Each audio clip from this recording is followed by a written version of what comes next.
गांधी को अपना सिर्फ सुनाएंगे योगी आदित्यनाथ जी।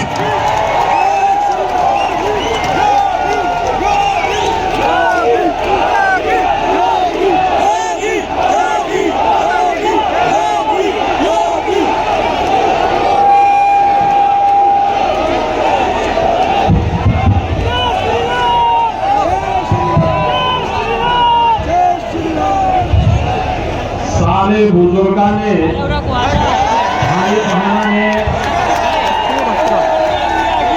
और नौजवानों ने मेरी ओर से राम राम।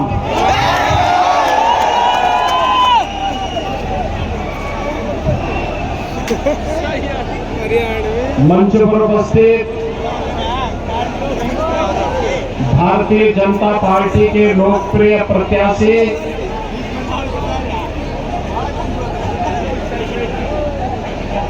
जिन्होंने विधायक के रूप में नारनौल में बेहतरीन कार्य किया, ऐसे पंडित राम कुमार गौतम जी, भारतीय जनता पार्टी के जिनके अध्यक्ष श्री तेजेंद्र ढोल जी, प्रभारी डॉक्टर राज सैनी जी, किसान मोर्चा के राष्ट्रीय अध्यक्ष माननीय सांसद राजकुमार चाहर जी,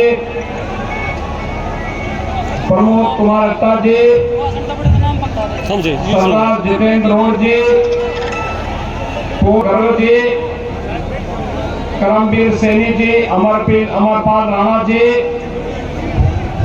विजयपाल जी और भारी संख्या में हरियाणा विधानसभा क्षेत्र के सभी तो विधानसभा क्षेत्र से जुड़े हुए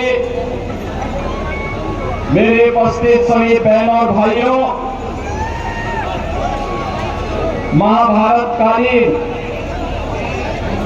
इस पावन धरा को कोटि कोटि नमन करते हुए मैं आप सबका हृदय से अभिनंदन करता हूं, आप सबका स्वागत करता हूं। बहनों और भाइयों, आज शारदीय नवरात्रि की प्रथम तिथि है। जगत जननी मां भगवती के शैली पुत्री के रूप में आज अनुष्ठान का पर्व है। जगत जननी मां भगवती के जो अलग रूप है, योगी बोला और आगे बढ़ रहे हैं, जो इस चराचर जगत की शक्ति का आधार है।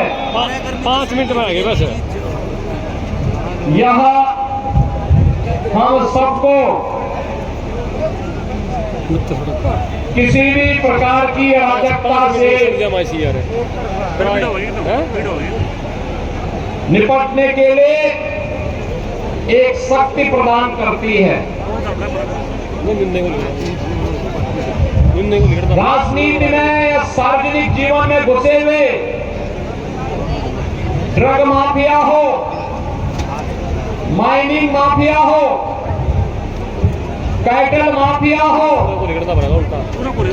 फॉरेस्ट माफिया हो, इन सब का उपचार आदि शक्ति मां भगवती जगत जननी की शक्ति है और उस शक्ति की प्रतीक है भारतीय जनता पार्टी। भारतीय जनता पार्टी। बहनों और भाइयों, मैंने अपने पहले संबोधन में आपसे राम राम के संबोधन के साथ अभिवादन किया था। याद करिए, अभी आपके प्रत्याशी पंडित राम कुमार गौतम जी ने भी आपसे यही कहा, राम के बगैर भारत के अंदर काम नहीं चल सकता। राम हमारे रोम रोम में है, रग रग में है, हमारे प्राणवायु हैं, राष्ट्र के प्रतीक हैं। लेकिन हमारे मर्यादा पुरुषोत्तम प्रभु श्री राम 500 वर्षों तक उन्हें उनकी जन्मभूमि पर, वहां पर जन्मभूमि पर प्रभु राम को विराजमान करने से वंचित किया गया। इसका अपराधी कौन है? जब देश गुलाम था, बहन और भाइयों, उस कालखंड में हम मान सकते हैं कि उस कालखंड में जब देश गुलाम था, हम मान सकते हैं उस कालखंड में मुगल नहीं चाहते थे, अंग्रेजों का शासन आया, अंग्रेज भी नहीं चाहते थे।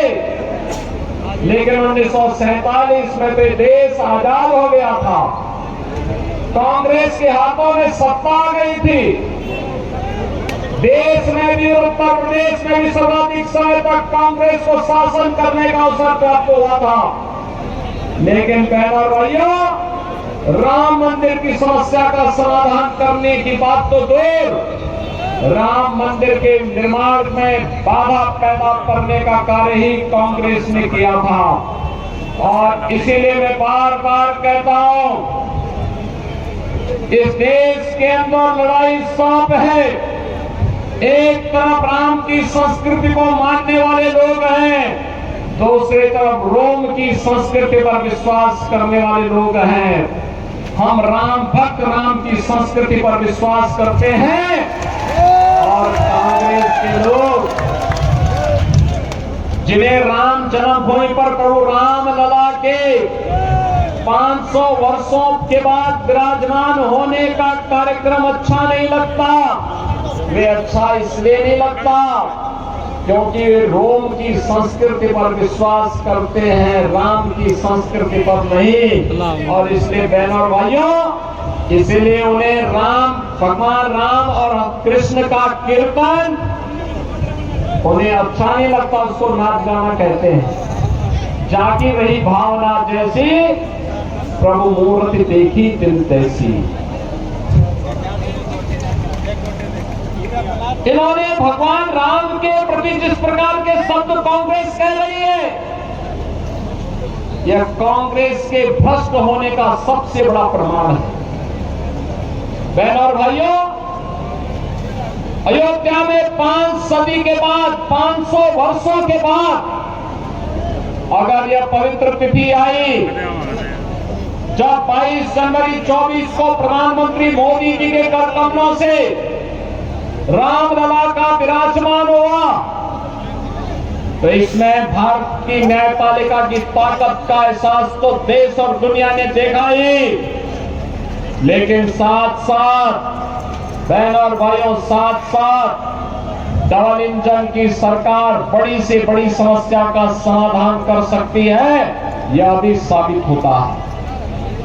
याद करिए, आपने 2014 में मोदी जी को आशीर्वाद देकर के प्रधानमंत्री बनाया। 2017 में मोदी जी के आह्वान पर उत्तर प्रदेश में भारतीय जनता पार्टी की सरकार बनी और 2019 में अयोध्या में राम जन्मभूमि की समस्या का समाधान हुआ और 2024 में प्रभु रामलला अपने भव्य मंदिर में विराजमान हो गए। डबल इंजन सरकार की ताकत का एहसास है। अयोध्या में रामलला विराजमान हो गए और कश्मीर में आतंकवाद की जड़ धारा 370 सदैव के लिए समाप्त हो गई। भाइयों, ये धारा 370 कांग्रेस की देन है। हमारा हरियाणा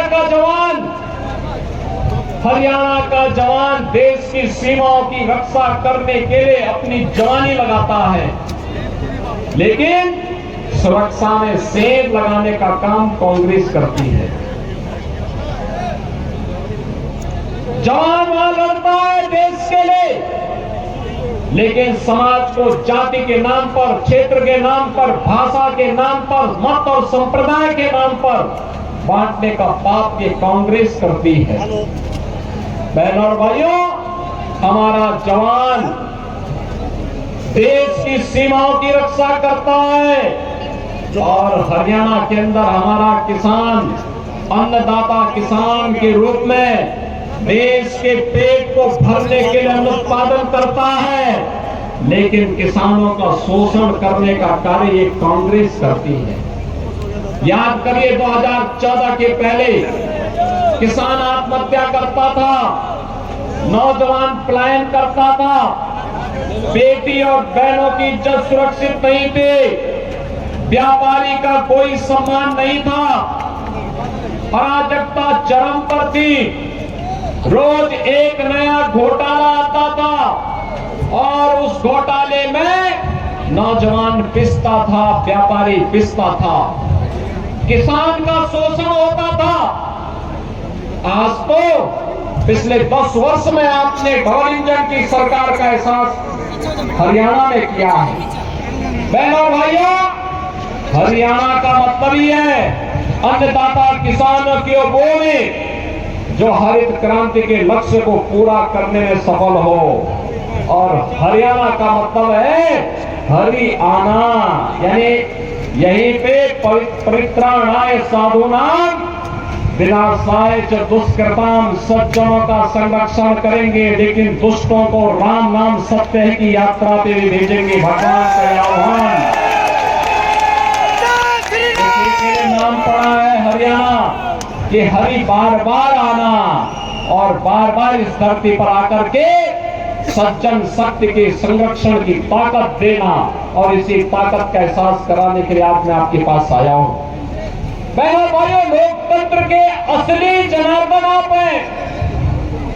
आपसे मैं यही कहने के लिए आया हूं, ये चुनाव हरियाणा के विकास का है, ये चुनाव सुशासन का है, ये चुनाव सुव्यवस्था का है, ये चुनाव हरियाणा की सुरक्षा और राष्ट्रीय सुरक्षा के लिए है।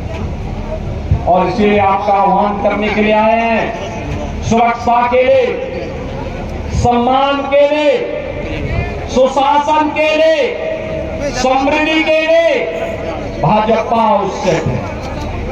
आपने 10 वर्ष में हाईवे देखे होंगे, स्टेडियम देखे होंगे, स्पोर्ट्स यूनिवर्सिटी हरियाणा में बनता हुआ देखा होगा, IIT, IIM, AIIMS, 1 district 1 medical college, हर घर नल की योजना देखा होगा। ये विकास के कार्य हैं जो विकसित हरियाणा की संकल्पना को पूरा करने और विकसित भारत की प्रधानमंत्री मोदी जी की संकल्पना को पूरा करने के लिए डबल इंजन की सरकार के द्वारा आगे बढ़ाया गया है। लेकिन साथ साथ गरीबों के लिए भी, एक तरफ देखो कमबख्त पाकिस्तान है, भूखों मर रहा है, और दूसरी तरफ हिंदुस्तान है, प्रधानमंत्री मोदी जी के नेतृत्व में 80 करोड़ लोगों को फ्री में राशन की सुविधा का लाभ दे रहा है। एक तरफ पाकिस्तान है, वहां लोग भूख से चिकित्सा सुविधा के नाम में दम तोड़ रहे हैं। दूसरी तरफ भारत है, 60 करोड़ लोगों को फ्री में 5 लाख रुपए प्रतिवर्ष स्वास्थ्य बीमा का कवर दे रहा है। और अब तो प्रधानमंत्री मोदी जी ने कह दिया है 70 वर्ष के ऊपर के हर एक बुजुर्ग को 5 लाख रुपए का हर वर्ष स्वास्थ्य के लिए बीमा दिया जाएगा, फ्री में बीमा दिया जाएगा। बहनों और भाइयों, 12 करोड़ किसानों को किसान सम्मान निधि, 12 करोड़ घरों में शौचालय का निर्माण, 10 करोड़ गरीबों के घर में उज्ज्वला योजना का रसोई गैस का सिलेंडर पहुंचना, MSP 24 जीन्स पर MSP का लाभ अन्नदाता किसानों को देना, 4 करोड़ गरीबों का मकान बन जाना, प्रधानमंत्री आवास योजना आवास बन जाना, यह गरीब कल्याणकारी योजनाओं का लाभ आज समाज के हर एक तबके को किस रूप में प्राप्त हो रहा है, इसका एहसास ये डबल इंजन की भाजपा की सरकार ने 10 वर्ष के अंदर कराया है। लेकिन बहनों और भाइयों, ये कांग्रेस क्या कर रही थी? झूठे अफवाह फैलाती है, झूठे अफवाह फैलाती है। ये वही कांग्रेस है जिसके समय में मिर्चपुर की घटना घटित हुई थी। ये वही कांग्रेस है जिसने बाबा साहब भीमराव अम्बेडकर का अपमान किया था। ये वही कांग्रेस है जिसने दलितों का, महिलाओं का, बेटियों का अपमान किया था, जिसने किसानों को आत्महत्या करने के लिए मजबूर किया था। ये वही कांग्रेस है जिसने भ्रष्टाचार के कारण नौजवानों के जीवन के साथ खिलवाड़ किया था। ये वही कांग्रेस है जो आपकी आस्था के साथ खिलवाड़ करती है। ये वही कांग्रेस है जिसने विकास से आपको वंचित किया था। बहनों और भाइयों, कांग्रेस का हाथ माफियाओं के साथ, ड्रग माफिया के साथ कांग्रेस खड़ी है, माइनिंग माफिया के साथ कांग्रेस खड़ी है, कैटल माफिया के साथ कांग्रेस खड़ी है, फल माफिया के साथ कांग्रेस खड़ी है, ऑर्गेनाइज्ड क्राइम में लिप्त माफिया के साथ कांग्रेस खड़ी है। और इसीलिए माफिया का उपचार केवल भाजपा है, केवल भाजपा। बहनों और भाइयों, यूपी में 17 के पहले जो यहाँ पे पंडित राम कुमार गौतम जी कह रहे थे, 17 के पहले वहां अराजकता थी, गुंडागर्दी थी, दंगे होते थे। 17 के बाद एक भी दंगा नहीं हुआ। बेटी सुरक्षित है, व्यापारी का सम्मान भी है। दिन हो या रात आप चलिए, कोई आपके साथ छेड़छाड़ नहीं करेगा, क्योंकि छेड़छाड़ करने वाले को और दंगाई को पता है कि अगर उसने दुस्साहस किया तो राम नाम सत्य है कि यात्रा से निकल जाएगी। और इसलिए बहनों और भाइयों, बिना किसी भेदभाव के योजनाओं का लाभ सबको, सुरक्षा सबको, लेकिन तुष्टीकरण किसी का नहीं। हरियाणा से लाखों नौजवान जाते हैं यूपी के अंदर कांवड़ यात्रा में। ये कांग्रेस की सरकार, इसके सहयोगी दलों की जब सरकारें थी, इन्होंने कांवड़ यात्रा में रोक लगाई थी और ये कहते थे कांवड़ यात्रा में डीजे नहीं बजना चाहिए। ये कहते थे कांवड़ यात्रा में शंख नहीं बजना चाहिए, घंटा और घड़ियाल नहीं बजने चाहिए। हमने कहा भी वह कांवड़ यात्रा है, भगवान शिव की यात्रा है, इसमें घंटा भी बजेगा, शंख भी बजेगा, घड़ियाल भी बजेगा, डीजे भी बजेगा। और यही नहीं होगा, उस पे हम कांवड़ भक्तों पर, शिव भक्तों पर पुष्प की वर्षा भी करेंगे, हम करेंगे। और जिसको अच्छा नहीं लगता है, हमने कहा था जिसको अच्छा नहीं लगता है, जिसके कानों में शंख की ध्वनि अच्छी नहीं लगती, घंटे और घड़ियाल की ध्वनि अच्छी नहीं लगती, वे अपने कान को बंद कर लें, लेकिन यात्रा हम रोकेंगे नहीं,